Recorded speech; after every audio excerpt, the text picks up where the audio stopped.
All right, so that rather preempts the next piece. Parliament's planned inquiry into the recent unrest in KwaZulu-Natal and Gauteng. It's hit a snag. It's emerged today the committee is tasked with the job don't have the legal prescripts to proceed. Lindsay Dentlinger has been following the story. She joins us from Cape Town now. So, Lindsay, we played a clip there of Tina Jumat-Peterson, the police committee chairperson. Just explain to us what she was detailing and why exactly this inquiry hasn't been able to get off the ground. Well, Sally, we were expecting quite a marathon session today for these committees to decide how to proceed with this inquiry. And that clip that you just heard there was Tina Jumat-Peterson's final remarks to the committee before she shut down the meeting prematurely. And that really was, you'll remember that the House Chairperson Cedric Froelich last week instructing security cluster committees of both Houses of Parliament to sit to conduct this inquiry.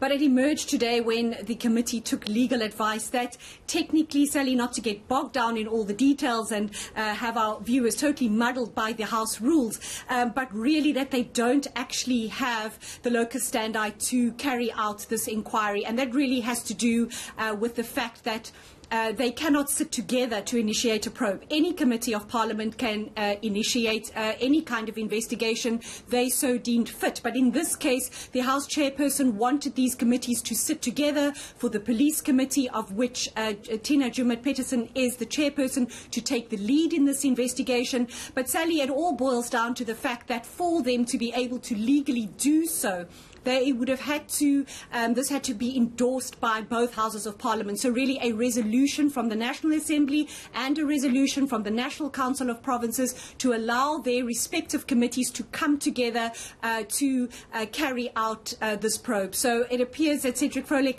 maybe jumped the gun a little bit, didn't check the rule book, and maybe a bit over-eager to get this process off the ground, because we know during the Zondo Commission of Inquiry that Parliament has been lambasted for not being quick enough to act, to exercise their oversight role, to hold people accountable. And Tina Jumat-Peterson and other MPs today all agreeing that this inquiry was of utmost importance. People had lost their lives, people had lost their businesses, there'd been a lot of damage to property, and there had been utter lawlessness, and so they had to conduct this inquiry to determine who was responsible, whether security agencies acted accordingly, and if anybody should be held accountable for letting the situation get out of control to the extent that it did. And it's such a crucial inquiry because we've seen a lot of miscommunication and outright conflict between ministers within that security cluster, leaving many South Africans asking, well, if this is how the security cluster communicates, it's no wonder they didn't react quickly enough. Is that why there's this move to have both Houses of Parliament, the National Assembly and the National Council of Provinces, working on this together? It seems a little unprecedented.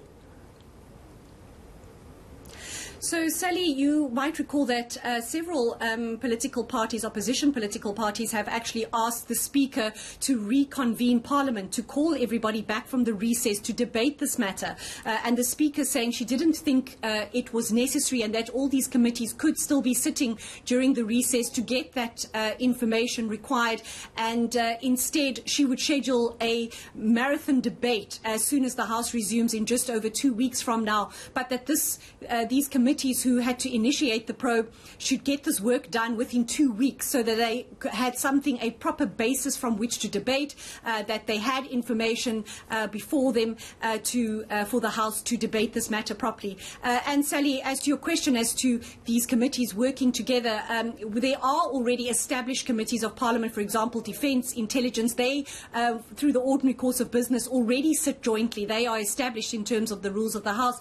But as you know, the National Council of Provinces have their fingers close to the pulse. They represent people in the provinces. And we know already that several of these committees have already conducted oversight visits already to the affected provinces to determine firsthand what the mood really was on the ground and what sparked this kind of societal surge for that sparked these riots.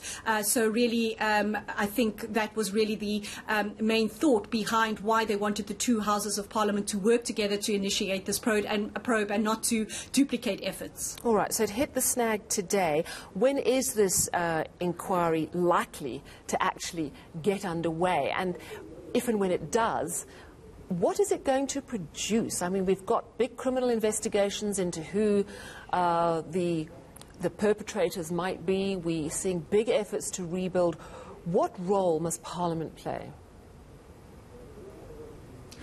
So, Sally, the role Parliament really needs to play is to determine whether any members of the executive should be held accountable for what we saw happen. Did these security agencies act as was expected of them, where the faults and failings were, and really to determine, the Speaker has actually said in her brief to these committees, to determine what the mood, the sentiment on the ground, to establish what it is that people were feeling that led to this upsurge. So, really, Parliament doesn't want to be caught napping, that they haven't been taking this matter seriously, that they haven't been exercising the necessary oversight, keeping their finger close on the mood in the grassroots, and really to determine whether those ministers, those officials who were responsible for dealing with this matter did so properly, and whether anybody should be held accountable. So the legal advice offered to these committees today, and which was unanimously accepted by them,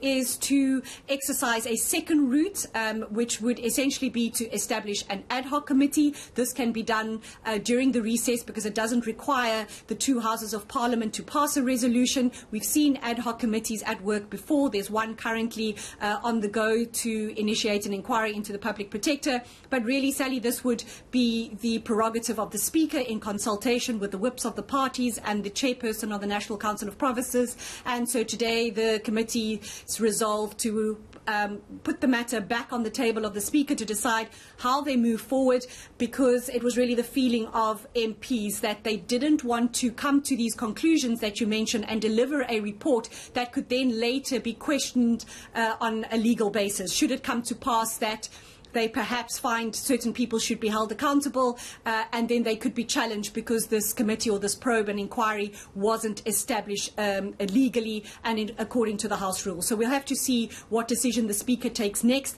in terms of forming this forming perhaps an ad hoc committee, then determining who needs to sit on this committee and who will chair it to initiate this probe. But the deadlines are really tight. The House chairperson had said he wanted this done within 2 weeks. My word, and it is an important process indeed. Thank you very much for explaining that for us. That's Lindsay Dentlinger coming to us from Cape Town.